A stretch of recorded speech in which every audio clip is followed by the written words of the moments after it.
오늘도 하나님께서 축복하시는 참으로 복된 날입니다. 하나님의 은혜가 함께 하시기를 원합니다. 오늘은 제 출애굽기 20장에서 상고하겠습니다. 출애굽기 20장은 10가지 계명, 10계명을 중심으로 해서 말씀하고 있습니다. 10계명을 보시겠습니다. 먼저 10계명에 대해서 예수님께서 마태복음 5장에서 설교하셨습니다. 마태복음 5장 21절부터 48절까지 예수님께서 10계명 설교를 하셨습니다.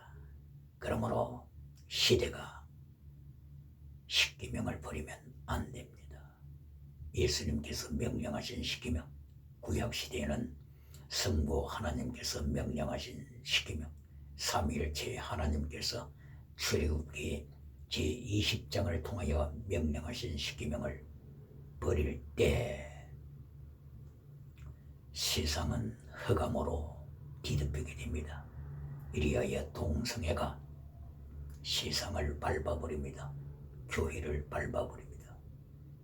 동성애를 이기는 길, 그리고 유물론, 주체 사상을 이기는 길, 그리고 다신론, 다원주의를 이기는 길, 그리고 유물론에서 연결되는 무신론, 무신론을 이기는 길, 무신론, 바로 그것은 석가 붓다가 인도에서 아리안족과 만났을 때 아리안족이 주장하는 유물론, 그거로 인하여서 무신론으로 연결되고 석가 붓다는 무신론을 주장했습니다.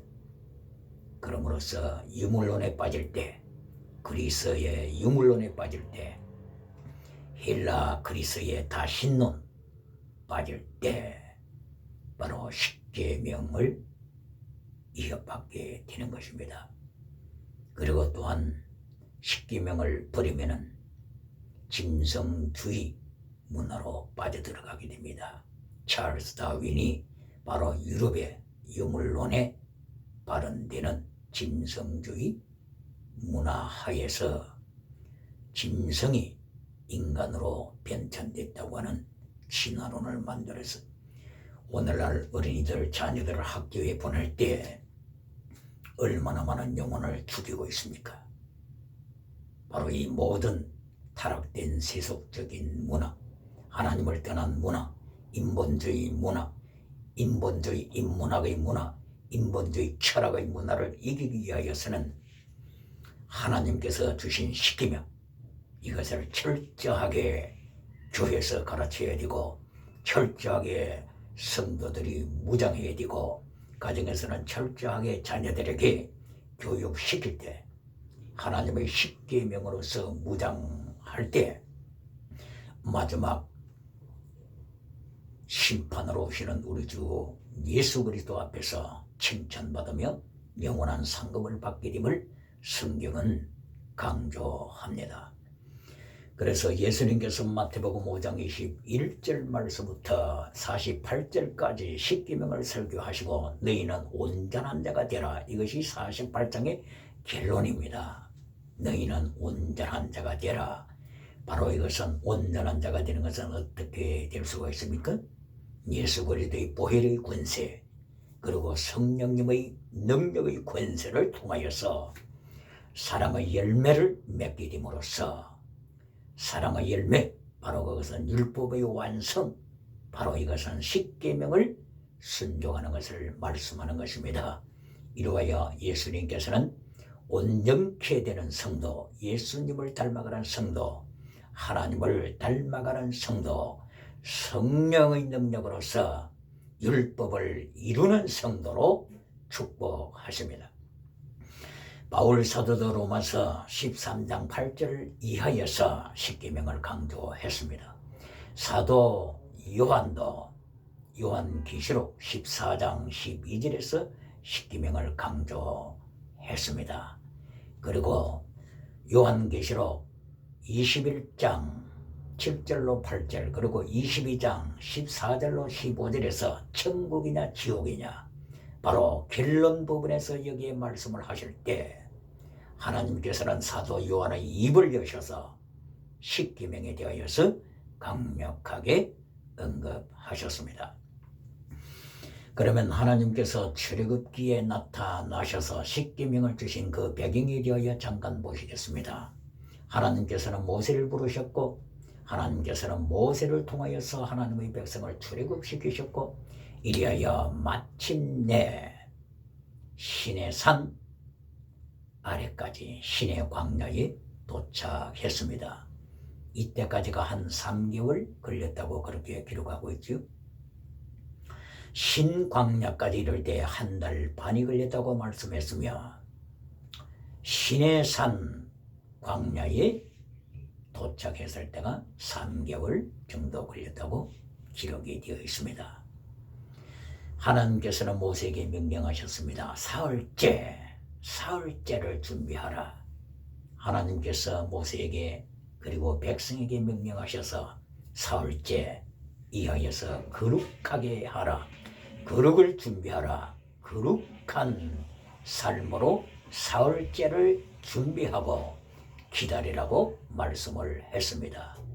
이리하여 사흘째가 되었을 때에 하나님께서 구름 가운데서 임재하시고 불 가운데서 임재하시는 모습이 나타나고 있습니다. 출애굽기 19장 9절 말씀, 구름 가운데서 임재하시는 하나님. 19장 18절 말씀, 구름 가운데서 빛 가운데서 19장 18절은 빛 가운데서 임재하시는 하나님으로 말씀합니다. 바로 이것은 구름과 그리고 불 가운데서 구름과 불 가운데서 임재하시는 하나님. 바로 이것은 불기둥과 구름기둥 이것으로 연결되지 않습니까? 불은 빛의 그런 대신 하나님. 내가 빛이다. 나는 태양이다. 시편 84편 11절에서도 하나님께서 나는 태양이다. 그리고 나는 빛이다. 요한복음 12장 36절 46절 그리고 8장 12절 그리고 요한복음 1장 9절 이하를 통하여 빛으로 오신 예수 그리스도. 하나님은 빛이시다.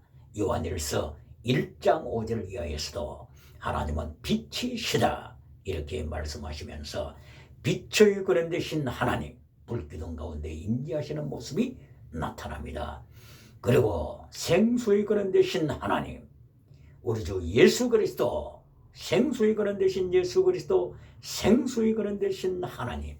예레미야 2장 13절을 통하여 말씀했고 요한계시록 22장 1절 이하를 통하여 말씀했고 요한복음 19장 34절에서 십자가 지신 예수님의 옆구리에서 물과 피가 쏟아짐으로써 말씀을 하셨고 창세기 1장 2절에서는 수면 위에 운행하시는 하나님, 물 위에 운행하시는 하나님을 보여주심으로써 생수의 그런 대신 하나님을 가르쳐 주셨습니다. 그리고 물로만 아니요 물과 피와 성령, 바로 이 세 가지를 강조하심으로써 물로만 아니요 물과 피와 성령으로 증거하신 삼위일체 하나님, 이 셋은 곧 하나다라고 강조하시면서 삼위일체 하나님을 말씀하고 있으며, 그럼으로써 물 위에 운행하시는 하나님, 단순하게 물로만 아니요 물과 피, 보혈, 생수의 강, 보혈의 강, 성령의 강, 그리고 이사야 선지자가 외친 말씀의 강물, 물이 바다를 이룬같이 하나님을 아는 지식의 말씀이 온 땅에 충만할 것을 말씀을 하면서 하나님의 백성들은 성경에 나타나는 물을 만날 때 물로만 아니요, 이것이 중요합니다. 물로만 아니요 물과 피와 성령이 하나라. 이렇게 하여서 생수의 근원 되신 하나님, 빛의 근원 되신 하나님께서 불 가운데서 임재하셨습니다. 그리고 생수의 근원 되신 하나님께서 구름 가운데 임재하셨습니다. 사흘째 되는 날, 거룩하게 준비한 날, 시내산에서 백성들이 보는 가운데서 임재하셨습니다. 하나님께서 모세에게 명령하실 때 네 백성을 거룩히 한 다음에 제 사흘째 되는 날에 시내산 기설로 인도하라고 명령했습니다. 이리하여 모든 백성들이 시내산 기설에 참여했을 때 하나님께서 시내산에 임재하시는데 모든 백성이 지켜보는 가운데서 임재하셨다고 말씀을 했습니다. 그러나 여기서 강조하시는 것은 경계를 넘지 말라. 경계를 넘으면 죽을까 하노라. 하나님께서 모세에게 강력하게 명령하셨습니다. 오직 아론만 데리고 올라오라. 그리고 다른 제사장들 그리고 백성은 시내산 아래 기설에 모여라. 그러나 만약에 경계를 넘으면 죽는다. 하나님의 권세, 하나님의 절대주권, 하나님께서 우주를 통치하시는 모습을 여기서도 말씀하고 있는 것입니다. 이 가운데에 번개로 그리고 우레로 어둠으로 구름으로 그리고 드디어 우렁찬 나팔 소리로 하나님께서 역사하셨습니다. 바로 이러한 모습들은 예수 그리스도께서 불 가운데서 재림하실 그날을 보여주고 있습니다. 데살로니가 후서 1장 7절에서는 예수님께서 세상에 재림하실 때 불 가운데서 재림하실 것을 말씀했습니다. 그때 모든 사람들이 애곡하는 날이 될 것이라고 예언했습니다. 그리고 요한계시록 1장 7절 말씀에는 예수 그리스도께서 재림하실 때 심판하실 때 그때 구름 가운데서 재림하실 것을 말씀했습니다. 불 가운데서 재림하시는 예수 그리스도, 구름 가운데서 재림하시는 예수 그리스도, 그때의 모든 족속들이 애곡하되 예수님을 기른 자들도 보면서 애곡할 것을 예언했습니다. 이처럼 불기둥 구름기둥으로 인도하셨던 하나님께서 출애굽기 19장과 출애굽기 20장을 통하여서는 불 가운데서 구름 가운데서 임재하시는 모습이 나타나고 요한계시록 그리고 데살로니가 후서에서는 불 가운데서 구름 가운데서 재림하실 예수 그리스도를 동일하게 보여주고 있는 것입니다. 이렇게 하나님의 모든 구름찬 이음 있는 이러한 가운데서 하나님께서 모세를 행하여 명령하시기를 너는 시내산 꼭대기까지 올라오라고 명령하셨습니다. 꼭대기까지. 출애굽기 19장 20절 말씀 모세여 on the top of the Sinai Mountain, on the top, 시내산 꼭대기에서 하나님과 만나는 모세의 모습을 말씀하고 있는 것입니다. 이때에 하나님께서 십계명을 주실 때 모세 홀로 있을 때 주신 것이 아니라 모든 백성들이 지켜보는 가운데서 시내산 아래에서 지켜보는 가운데서 경계를 넘지 못하는 그러한 하나님의 절대 주권이 임재하시는 가운데서 하나님께서 모세에게 십계명을 주셨습니다. 두 돌판에 기록된 십계명을 말씀하는 것입니다. 이 십계명이 하나님의 언약 중에서 핵심이 되는 언약이지요. 그렇게 해서 출애굽기 19장 5절에서는 너는 언약을 지켜라. 언약을 지키면 내 소유가 되리라 말씀하셨습니다. 출애굽기 19장 5절 말씀.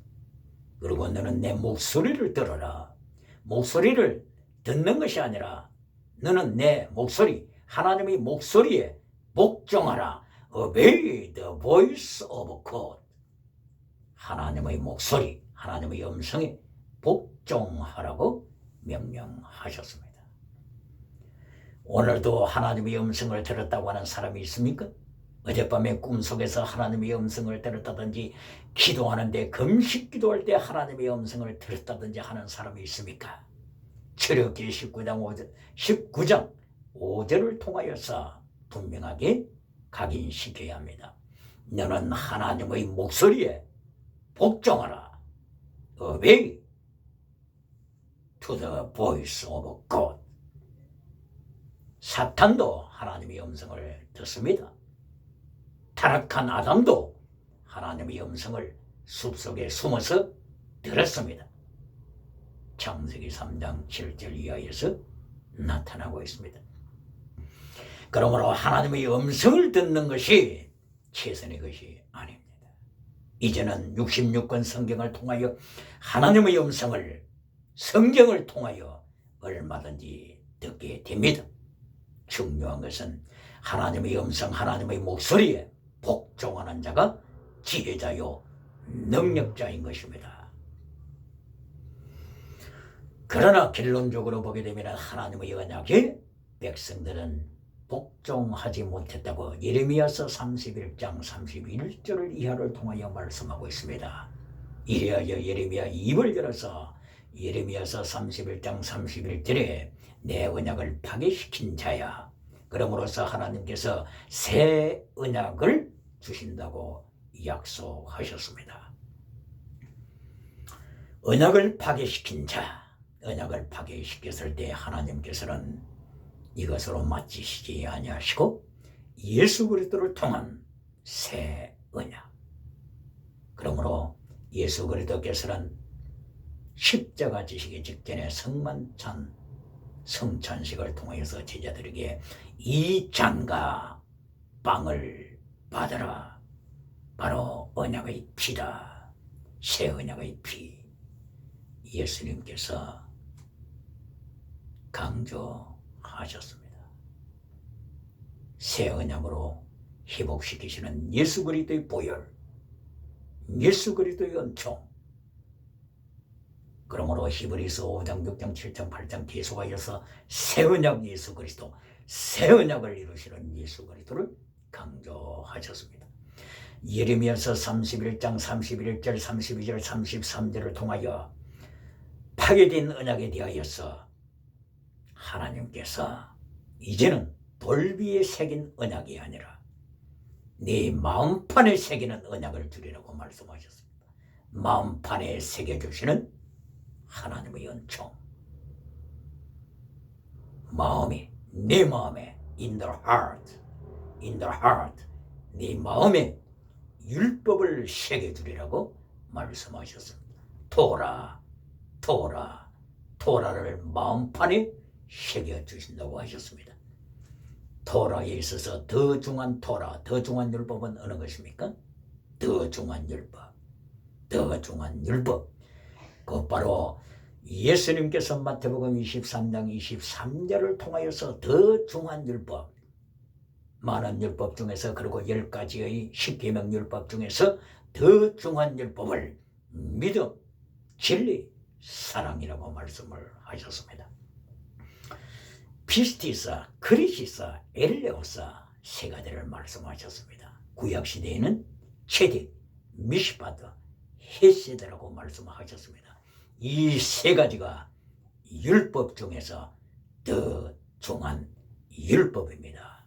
그러므로 이 더 중한 율법, 믿음, 진리, 사랑, 이 중요한 율법을 마음판에 새겨주시되 예레미야 31장 31절 이하에서 33절에서 또한 마음판에 새겨주시되 그때에 성령의 역사하심을 통하여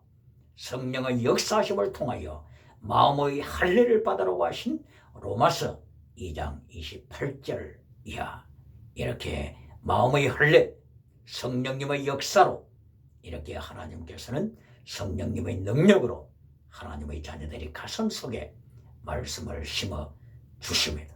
이것은 사람의 힘으로 되는 것이 아니고 오로지 성령님의 능력, 예수 그리스도의 보혈의 권세, 우주를 통치하시는 하나님의 절대 주권, 은총에 의해서만이 우리의 가슴 속에 말씀이 새겨집니다. 이리하여 잠언서 3장 1절 이하에서 너희 가슴 속에 마음판 속에 이 말씀을 새겨라. 잠언서 3장 3절에도 말씀을 했습니다. 그때도 곧바로 채택 미시바도 했어야 됩니다. 네 하나님의 사랑을 새겨라. 하나님의 진리를 새겨라. 이렇게 잠언서를 통하여서도 가슴판에 마음판에 마음판 판 이 테이블 오브 하트 테이블 마음판 마음의 돌 위에 하나님의 말씀을 새기되 더 중한 율법 채택 미시바드 헤세드를 새겨서 하나님의 말씀을 가슴에 새기라고 명령하셨습니다. 이렇게 하나님의 말씀을 가슴판에 새기는 자는 하나님 앞에서와 사람들 앞에서 은총을 입으며 귀중히 여김을 받을 것을 축복하셨습니다. 잠언서 29장 18절입니까? 잠언서 29장 18절에 보게 되면 묵시를 이루면 방자히 행한다고 말씀을 했습니다. 그러나 그 다음 말씀 보게 되면 율법을 행하는 자는 복이 있는 자라고 말씀했습니다. 그러므로서 이 묵시가 뭐냐고 해석을 할 때 이 율법과 연결시켜서 말씀을 해석해야 하는 것입니다. 그냥 율법을 지켜버리고 묵시만 이야기하면서 성공적인 비전을 바라보는 이렇게 미래의 땅의 복으로 연결시키는 자들이 있습니다. 여기 묵시가 뭡니까? 묵시, 나비, 예언자, 예언자들에게 하나님께서 주신 말씀, 예언자들에게 주신 말씀이 묵시죠. 그러면은 예언자들이 하나님께로부터 받은 말씀이 무엇입니까? 이사야 선지자가 하나님으로부터 받은 말씀이 무엇입니까? 예레미야 선지자가 하나님으로부터 받은 말씀이 무엇입니까? 에스겔이 하나님으로부터 받은 말씀이 무엇입니까? 다니엘이 하나님으로부터 받은 말씀, 호세아가 하나님으로부터 받은 말씀이 무엇입니까? 여러 가지 묵시가 있지만 그 중에서 더 중한 율법이 묵시의 핵심입니다. 더 중한 율법. 예레미야 9장 24절을 보세요. 예레미야가 강조하는 것은 하나님께서 예레미야에게 말씀을 주셔서 나비 예언자에게 말씀을 맡겨주신 것, 예언자 말씀을 맡겨주신 것이죠. 말씀을 맡겨주셔서 예언자는 대언자도 대언자, 하나님의 말씀을 대언하라. 예레미야야 너는 하나님의 말씀을 대언하라.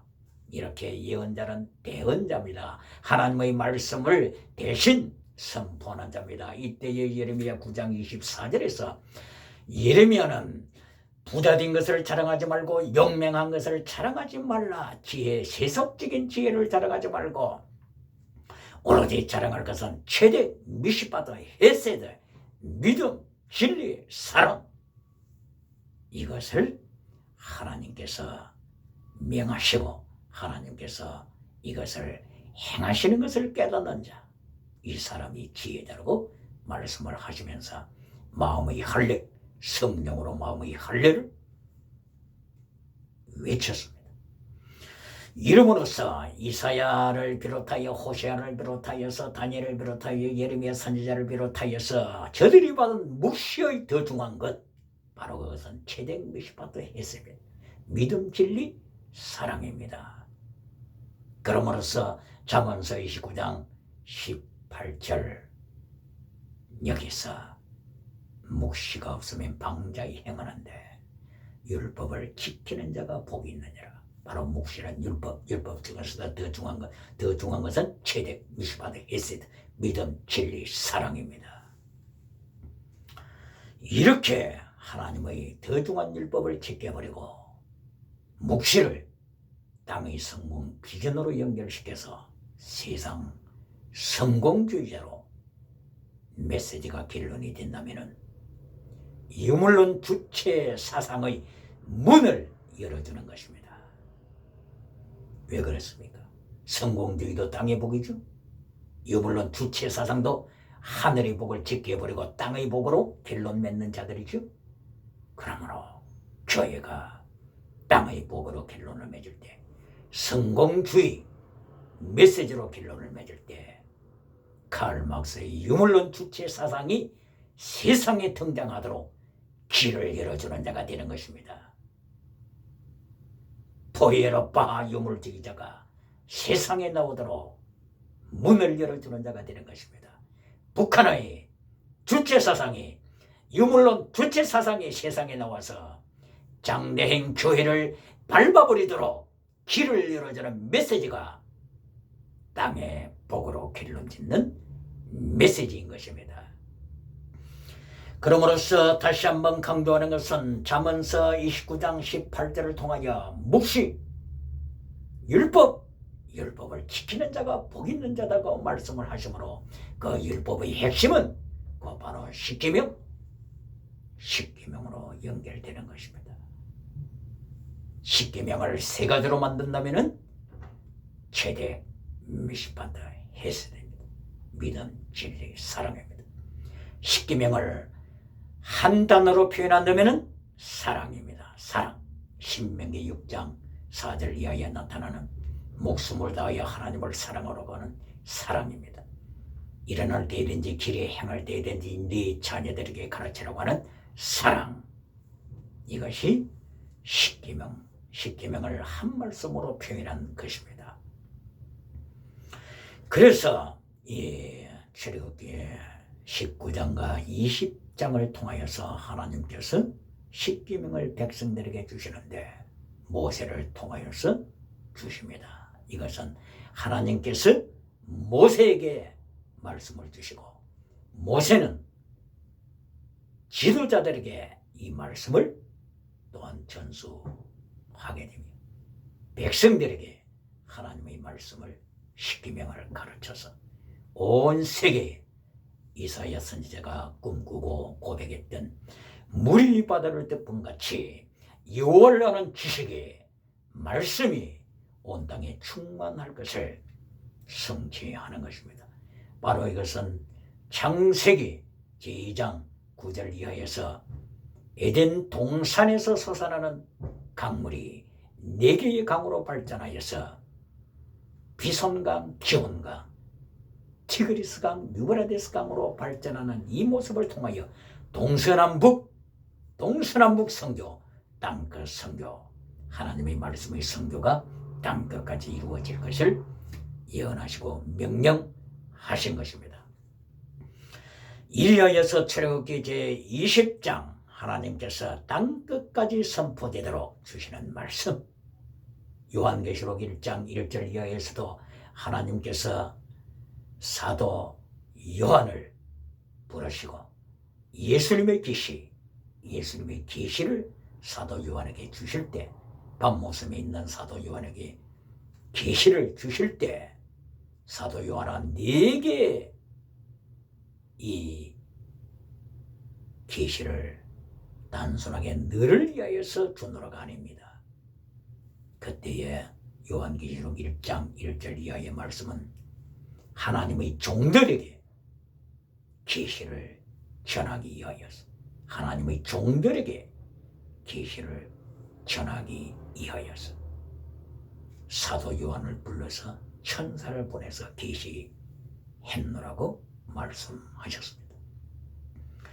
바로 이것은 모세 자신만을 위한 것이 아니라 모세는 하나님으로부터 이 십계명을 받아서 예수님께서 마태복음 5장에서 십계명을 설교하신 것처럼 모든 교회가 하나님의 계명 십계명을 설교하여서 동성애를 물리쳐야 하는 것입니다. 타락된 음료 문화를 물리쳐야 하는 것입니다. 타락된 유물론을 물리쳐야 하는 것입니다. 타락된 짐승주의 진화론을 물리쳐야 하는 것입니다.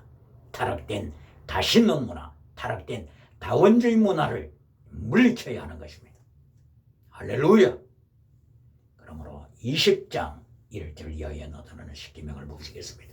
제1계명, 하나님 앞에 다른 신을 두지 말라고 명령하셨습니다. 다신론을 배격케 하는 것입니다. 다원주의, 천국 가는 길이 여러 가지가 아니냐, 이러한 다원주의를 하나님께서 한 말씀으로서 단칼로 처치하시는 것입니다. 두 번째 계명, 내 앞에서 우상을 만들지 말라고 말씀을 하셨습니다. 인간이 만드는 우상 세 가지, 많은 우상들 중에서 인간이 만드는 우상 세 가지가 무엇입니까? 바로 그 세 가지는 정치 우상, 경제 우상, 종교 우상, 그리고 한 가지를 더하면 지식 우상입니다. 창세기 3장 1절 이하에서 먹음직, 보암직, 탐스러운 것을 통해서 세 가지 우상을 예고하시고 책망하셨습니다. 먹음직, 경제 우상입니다. 보암직, 종교 우상입니다. 그리고 탐스러운 것, 천하를 소유하며 왕국을 만들고 싶어하는 인간의 탐욕을 가르치면서 정치 우상을 경고하는 것입니다.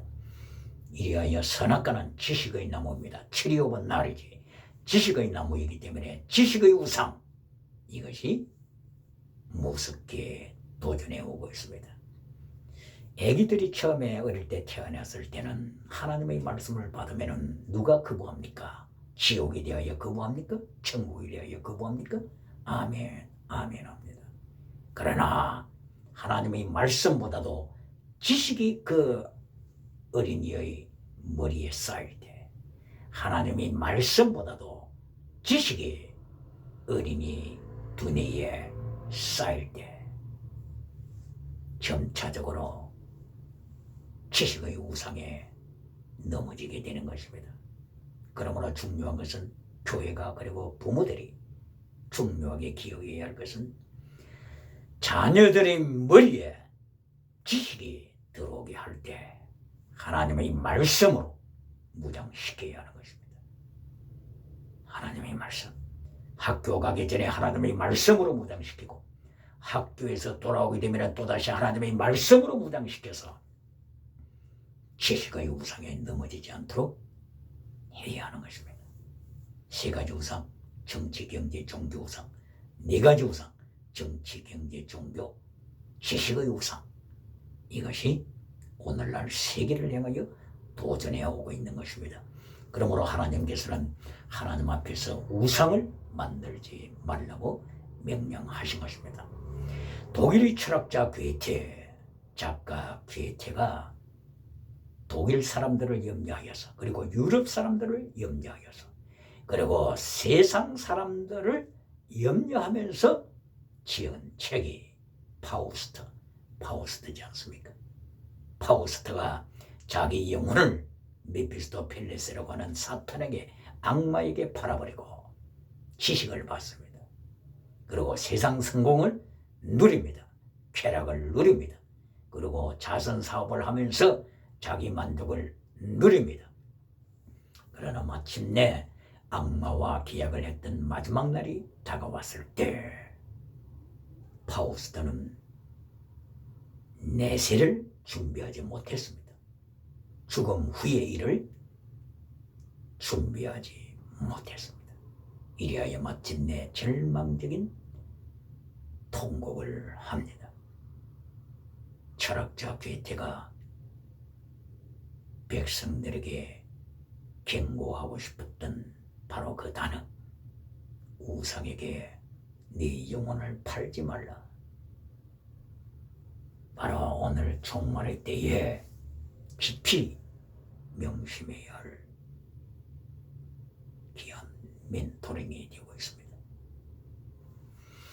이리하여 출애굽기 제20장 제1계명 제2계명을 하나님께서 말씀을 하시고 중요한 말씀을 이어서 하십니다. 사랑과 계명을 지켜라. 이것이 성경 66권 핵심입니다. 사랑과 계명을 지켜라. 더 중한 율법입니다. 더 중한 율법, 사랑과 계명. 성경 66권을 요약하면 사랑과 계명입니다. 한 가지로 요약하면 사랑입니다. 사랑과 계명, 이것을 지키라고 했는데 세 가지로 표현하게 되면 체득, 미시파트, 헤세드입니다.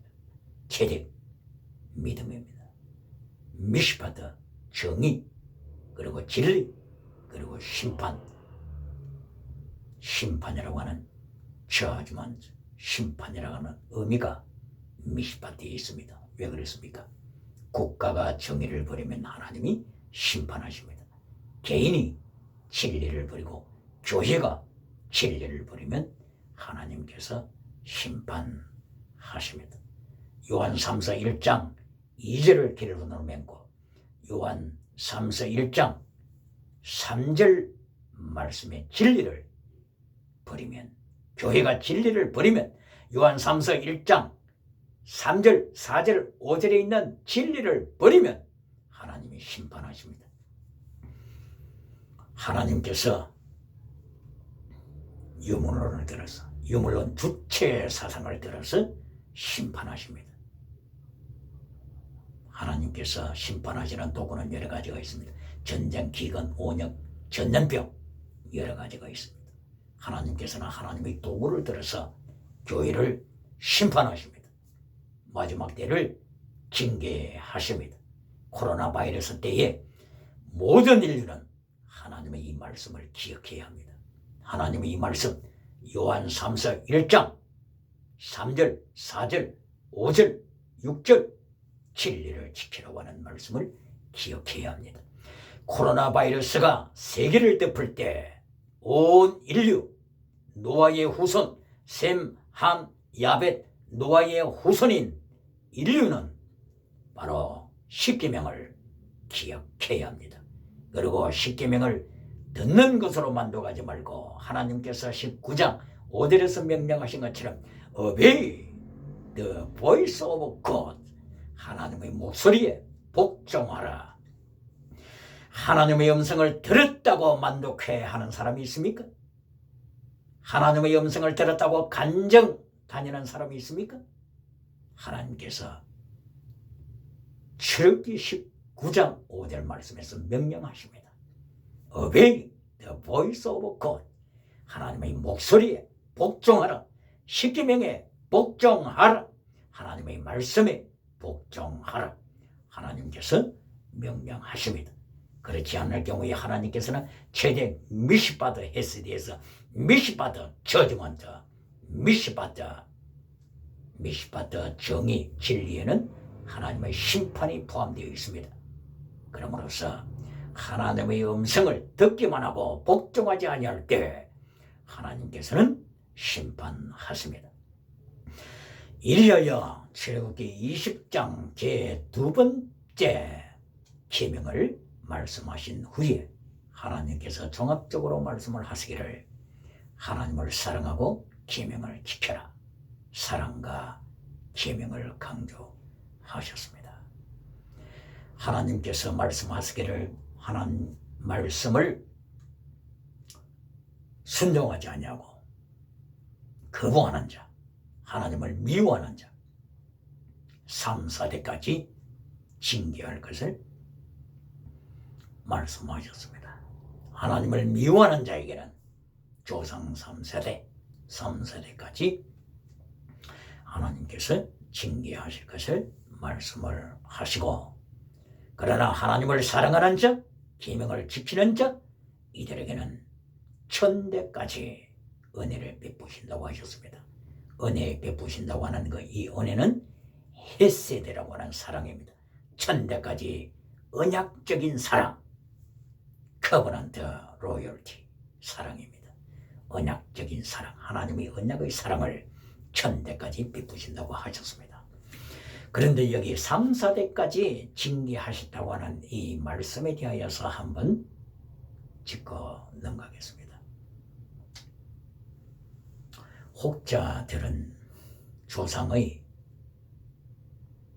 죄가 후손들에게 계속 내려와서 조상의 죄 때문에 후손들이 고난을 받는다고